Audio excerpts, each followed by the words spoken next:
Porque la idea mía al participar en este ciclo de conferencias es llevar a la mente de los estudiantes de Derecho y de profesionales de Derecho la preocupación que siento por la subsistencia en debida forma de los criterios básicos que orientan el ordenamiento jurídico panameño.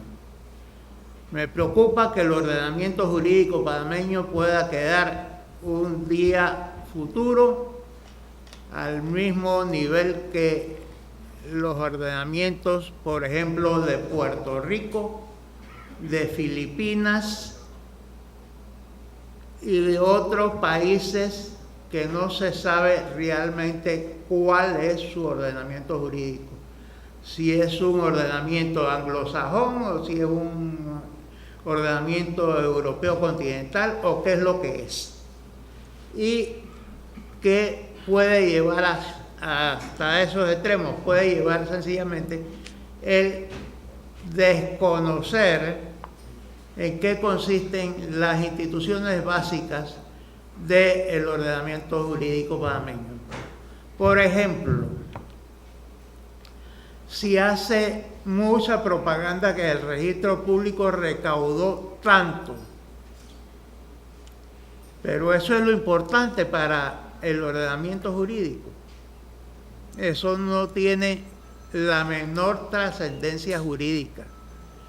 Eso simplemente el registro recaudará según sea la actividad económica, pero no depende de la actividad del registro. Entonces, ¿para qué sirve el registro? El registro público, podemos resumirlo, el registro es una institución jurídica y lo es con preferencia a cualquier otro aspecto que en él pueda apreciarse. Sirve para dar publicidad que se establece para conseguir la seguridad del tráfico frente a los terceros. Esto de la publicidad del tráfico, ¿qué es lo que es? Sencillamente tenemos que referirnos a qué es lo que es la seguridad jurídica, que tiene dos aspectos: la seguridad jurídica pasiva y la seguridad jurídica activa. La seguridad jurídica pasiva significa que nadie que sea titular inscrito puede ser privado de su derecho si no es mediante su autorización, su voluntad. Y la seguridad activa consiste en que el que ha adquirido un bien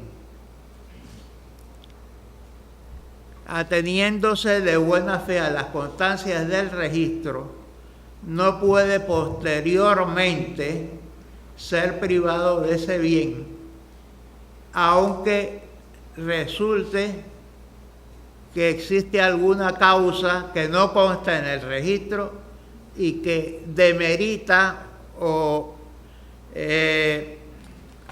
perjudica los derechos que él puede ejercer y que pensó ejercer al adquirir ese bien.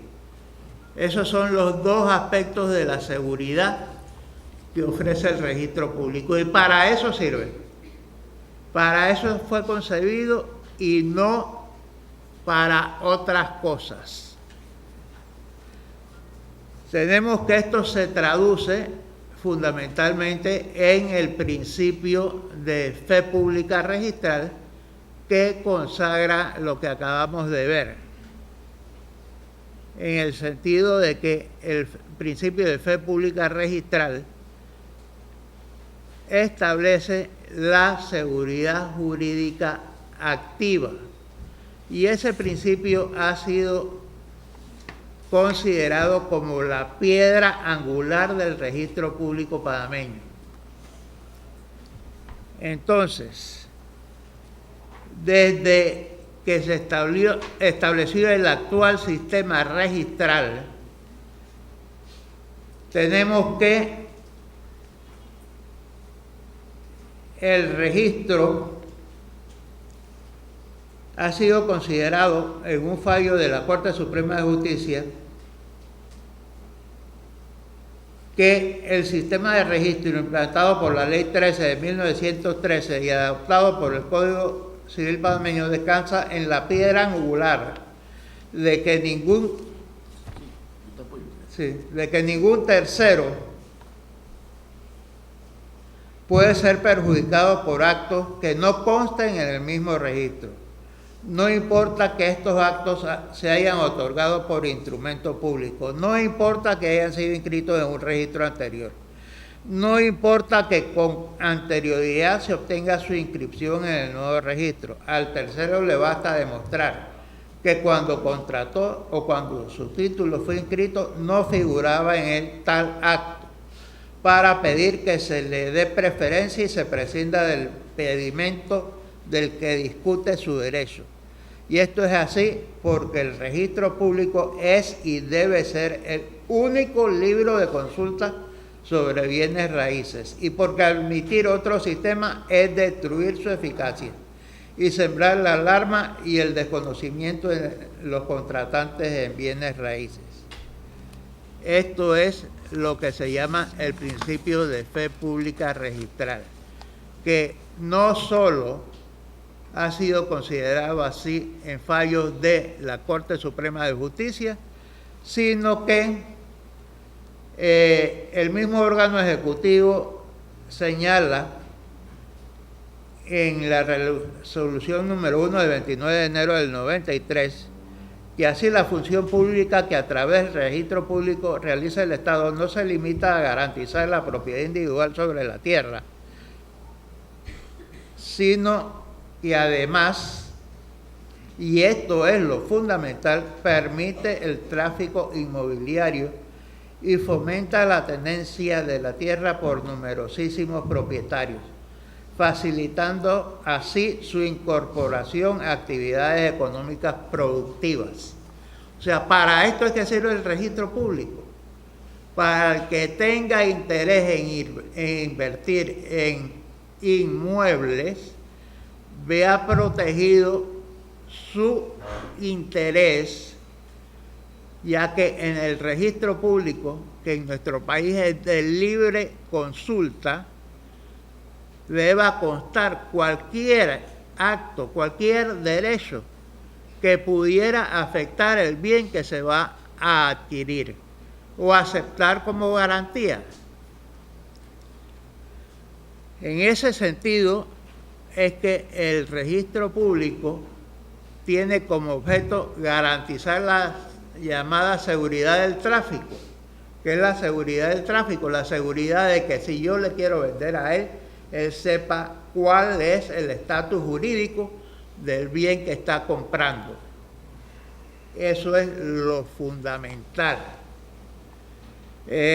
Definitivamente, el registro público nace con esas cualidades por cuanto que el registro público va a ser el resultado de una serie de transformaciones sociales y políticas que se dieron en Europa a raíz de la Revolución Francesa, pero que tienen sus antecedentes en las ciudades-estados alemanas a mediados del siglo XII, por lo cual esa teoría que sacaron algunos filósofos del derecho norteamericanos, de que el registro público es el principio del comunismo, entonces van a tener que echar el comunismo hacia un origen medieval, en la Edad Media más incipiente, en el siglo XII. Y eso es totalmente absurdo, y lo que revela es un desconocimiento total de lo que es el registro. Entonces, en Panamá tenemos lo que se llama la fe pública registral y la inscripción constitutiva. ¿Qué es la inscripción constitutiva? Que el derecho real no nace si no es en virtud de una inscripción en el registro público. a diferencia de otros países que por circunstancias de su tradición jurídica permiten que el derecho real nazca fuera del registro. Ejemplo,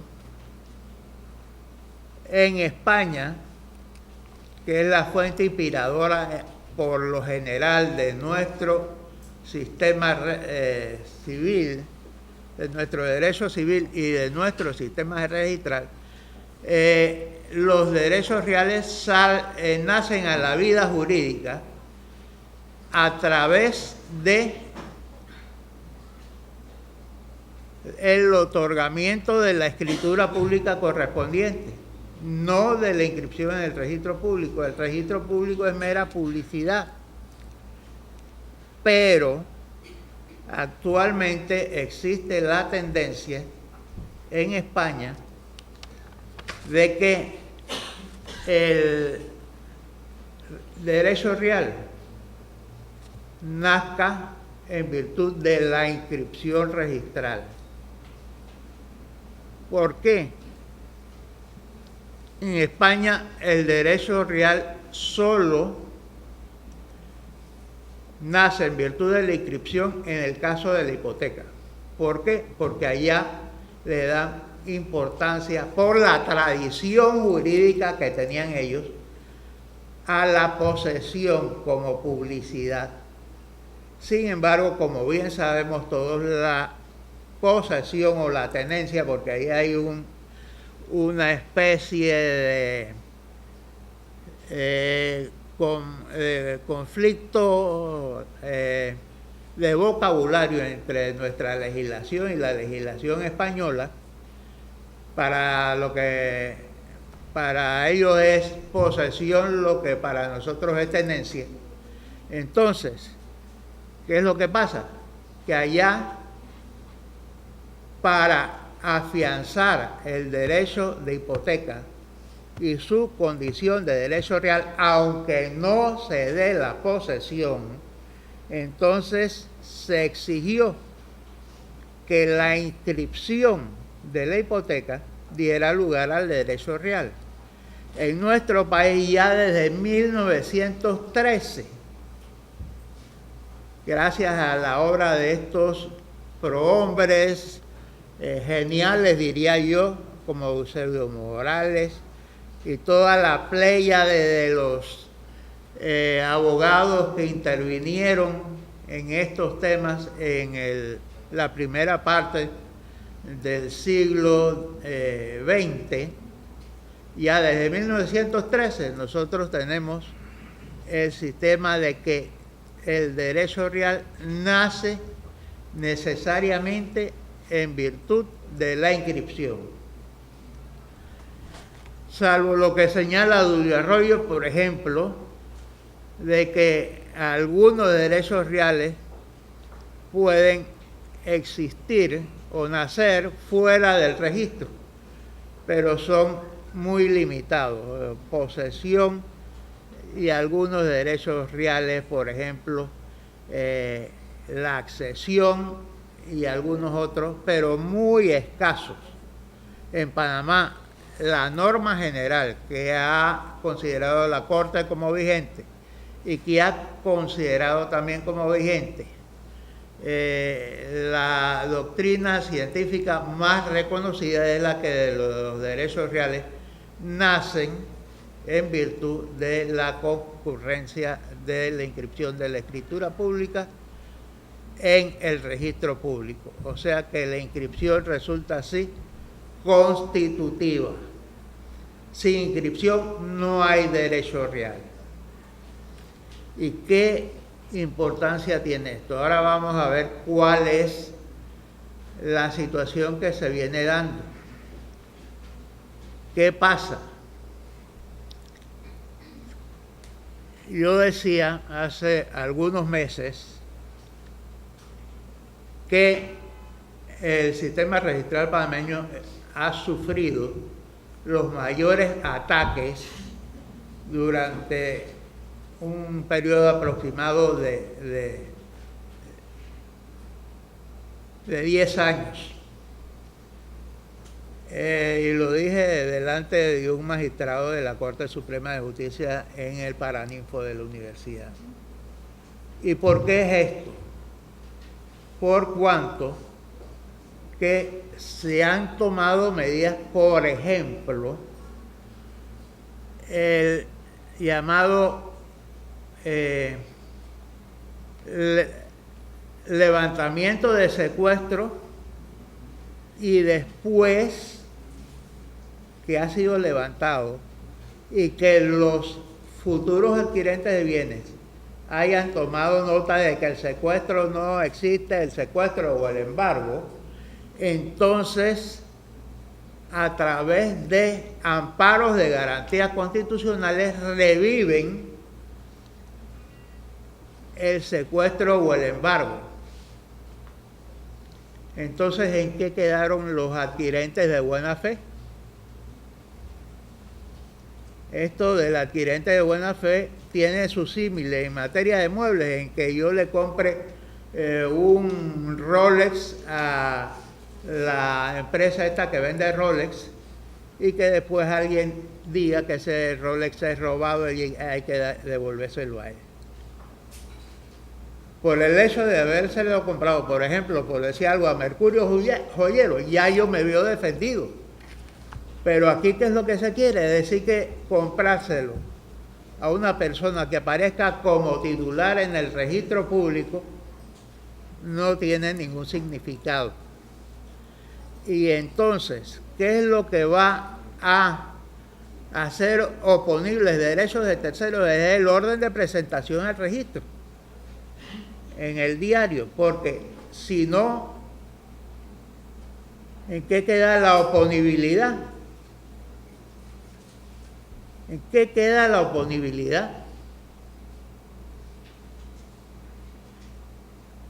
Un documento, ¿cuál? O un derecho, ¿cuándo le va a ser oponible a usted? Cuando ese documento ha sido presentado. A partir de ese momento va a ser oponible, pero de repente resulta que es oponible después que ya no era oponible y que yo realicé un acto jurídico y mis derechos se van a ver afectados por un acto que de momento, en ese momento en que yo realicé el acto que estaba ejecutando, no podía serme oponible.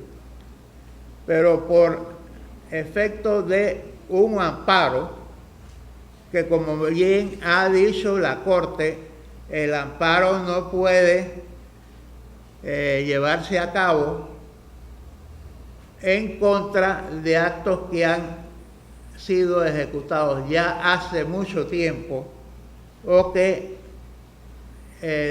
la ejecución del amparo vaya a producir daños a otras personas, como es el caso del registro público.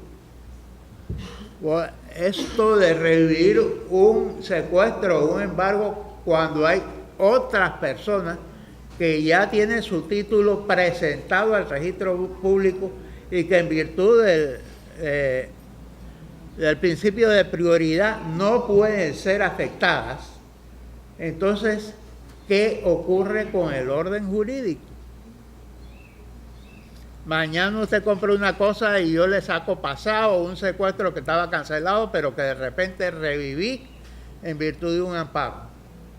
Si ustedes se ponen a leer la jurisprudencia de la misma Corte sobre el amparo, van a advertir que esto no es posible, que por defender los derechos de uno se afecten a otra cantidad de titulares.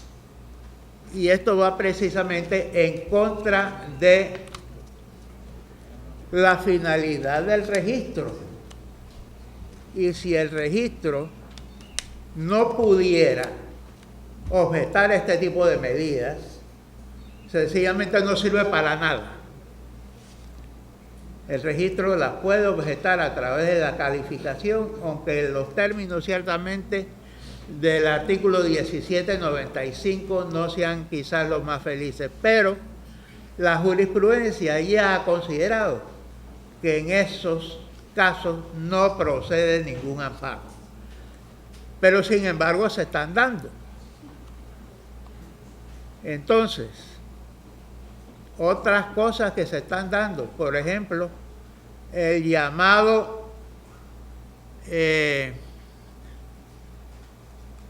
las llamadas medidas cautelares innominadas, pues ¿qué son? Antes las medidas cautelares todos sabíamos qué eran, pero ahora con esto de las medidas cautelares innominadas, cada cual se ha considerado libre de andar inventando cuanta cosa hay, y por lo menos en un caso que me tocó ver, el que pide que se decrete la medida cautelar innominada, sencillamente pide, entre otras cosas, por ejemplo, la idea de él era que se estableciera un derecho real a través de una medida cautelar innominada. Si ese señor tuviera la curiosidad de leerse autores extranjeros y al mismo Jorge Fábrega, no podrá encontrar un solo caso en que las tales medidas cautelares innominadas, entre los que citan ellos, impliquen medidas de hacer que permitan destruir el contenido económico del derecho y que incluso pudieran ir en contra del orden público. En el caso que les digo, el buen señor este que quería que le otorgaran derecho de superficie, ¿qué es lo que pretendía?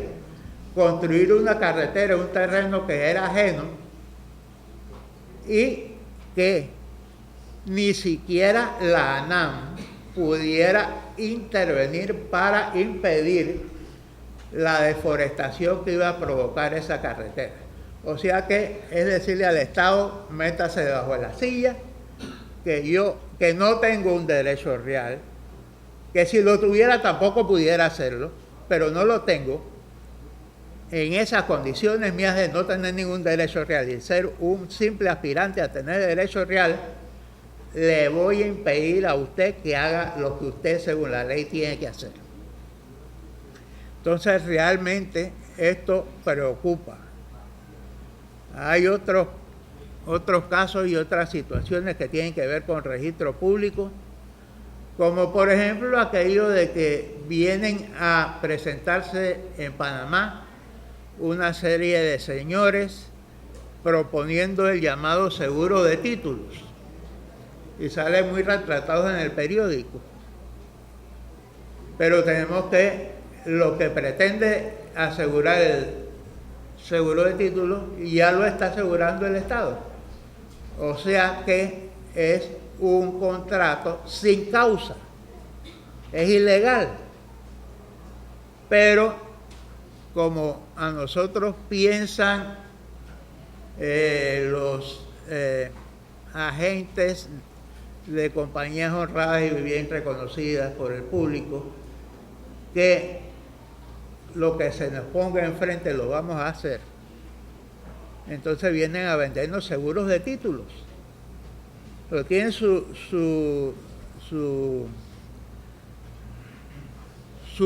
explicación sencillamente en que en Estados Unidos funciona muy bien el seguro de títulos. ¿Por qué? Porque allá hay mucho dinero. Y usted ve que un caserucho de 40 metros vale $500,000. Si traemos eso a Panamá, ¿cómo será esto? Ahora mismo el seguro lo da el Estado, pero si nos vamos al sistema del seguro de títulos, sencillamente desaparece el registro público y tendrán que venir una serie de compañías aseguradoras como se han metido ya en Puerto Rico y en otros lugares. Entonces, estas son las cosas que a mí me preocupan y que hacen que considere fundamental que la población panameña adquiera conciencia de la gran obra que nos dejaron nuestros antecesores. Hablo de Eusebio Morales, Narciso Garay, Galileo Solís y toda una cantidad de panameños que desde 1913 nos legaron esta enorme riqueza que implica la inscripción constitutiva. Por ejemplo, inscripción constitutiva ciertamente hay en Australia, que está al otro costado del mundo, y que nadie le va a decir a Isabel II que es una ladrona. Aquí pensamos que todo el mundo es ladrón y bueno, pero a Isabel le dirán que es fea, bajita, chiquita, gordita, que tiene los senos caídos y una serie de cosas que son propias de la edad de esa señora, pero no le van a decir que es una ladrona, porque ya tiene suficiente para meterse a robar. Entonces, yo creo que los panameños debemos ir reconociendo lo que tenemos, que no nos lo reconozcan otros, algunos otros. Por ejemplo, profesores españoles míos que vinieron aquí después del desastre de la Guerra Civil Española, magníficas personas con excelentes cualidades, pero que les parecía sumamente extraño que este país, con esa capital que parecía una ciudad española de provincias, tuviera un sistema más adelantado en ese sentido que el de España. Y a un estudiante o a un par de estudiantes que hicieron una tesis conjunta sobre el registro público, que sostenían que en Panamá había, en cierta forma, el sistema Torrens. A este señor le molestó enormemente que se alegara la existencia del sistema Torrens en Panamá, porque como habían traído de Australia una cosa rarísima que era el sistema Torrens. Y sin embargo, hay ahora en España una tendencia a reconocer el carácter constitutivo de las inscripciones de los derechos reales. Y autores e incluso el mismo Tribunal Supremo Español ha considerado, basándose en el adelanto de las ciencias económicas, sobre todo en los aportes del Premio Nobel de Medicina de 1993, que simplemente la Constitución de los derechos reales debe reconocerse en España a través de la inscripción, ya considerando la inscripción como no una fuente de derechos, sino el derecho en sí, en forma similar a la forma en que se considera el derecho plasmado en un título valor. Eso simplemente para fomentar la inversión en materia inmobiliaria. Creo que con esto he podido explicar en breves términos cuál es la situación con respecto al tema que me ocupa. No sé si hay alguna pregunta.